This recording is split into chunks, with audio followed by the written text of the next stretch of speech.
मिलते ही हमें दिन नजर आता है और सूरज की रोशनी डूबते ही हमें रात हासिल होती है।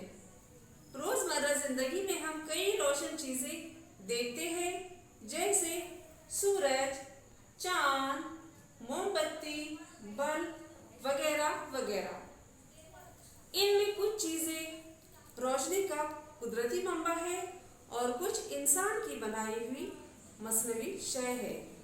जिन चीजों से या अशिया से रोशनी खारिज होती है वो बजाते खुद रोशनी का मंबा होती है।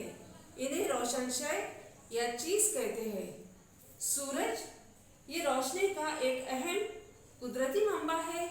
उसी तरह रात में चमकने वाले सितारे, स्टार्स, जुगनू, फायरफ्लाइज, एंगलफिश और हनी मशरूम ये कुदरती रोशनी के मंबे हैं।